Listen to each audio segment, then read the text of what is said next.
অফিসের একটা খুব গুরুত্বপূর্ণ কাজ নিয়ে নেপালের পোখরা এসেছি। তো এই খানিকক্ষণ এই পোখরা লেকের পাশে ঘোরাঘুরি করে এখন একটা জায়গায় এসে বসেছি। এই পুরনো একটা নৌকা, সেটাকে উল্টে দিয়ে একটা বসার জায়গা হয়েছে। তো পোখরা লেকের যে মূল ঘাট, যেখান থেকে নৌকা ছাড়ে, এবং লেকের মাঝখানে একটা মন্দির আছে। তো নৌকায় করে ওই মন্দিরে যাওয়া যায়, পুজো দিয়ে আসা যায়। তো ওই জায়গাটায় সন্ধেবেলা একটা আরতির ব্যবস্থা হয়। তো যেরকম হরিদ্বারে এবং বেনারসে আমরা দেখে থাকি, একই রকম।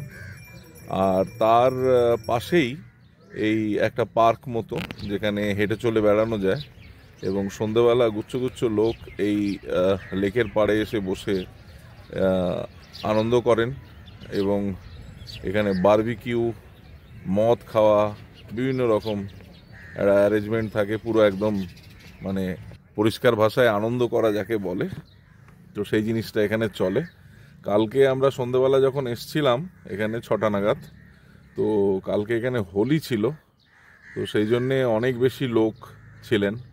আশা করা যায় অন্য অন্য সময়ও লোক থাকে। এখন শীত কমে এসছে, কাজে এখন ট্যুরিস্ট সিজন, প্রচুর লোক আসছেন।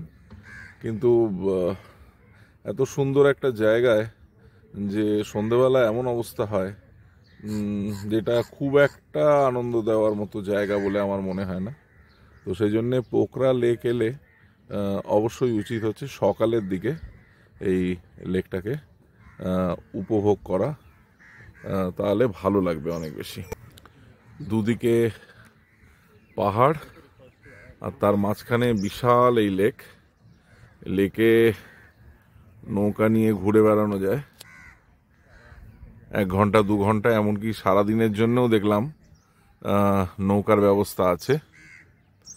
3000 থেকে 6000 টাকা এরকম বিভিন্ন নৌকা সাইজের ওপরে ঘুরে বেড়ানো যায়।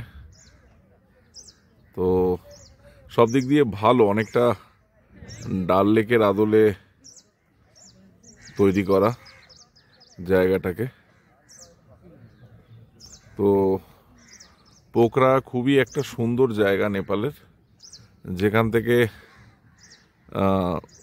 বিভিন্ন আরও সুন্দর সুন্দর জায়গায় যাওয়ার রাস্তা খোলে। তবে কাঠমান্ডু থেকে পোখরা আসার পথে যেটা দেখলাম, সেটা হচ্ছে যে রাস্তা খুব একটা ভালো নয়। 200 কিলোমিটার কাঠমান্ডু থেকে পোখরা, এই 200 কিলোমিটার আসতে প্রায় 8 ঘন্টা লেগে গেল আমাদের গাড়িতে।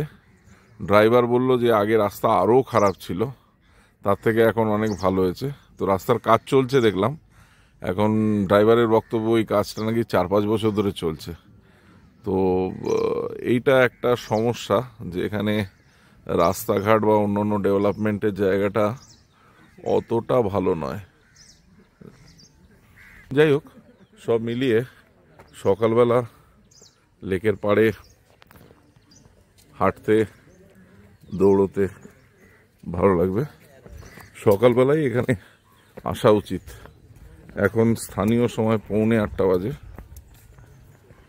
আমি আর কিছুক্ষণ বাদে হোটেলে ফিরে যাব, তারপর আমাদের অফিসের কাজের মধ্যে ঢুকতে হবে।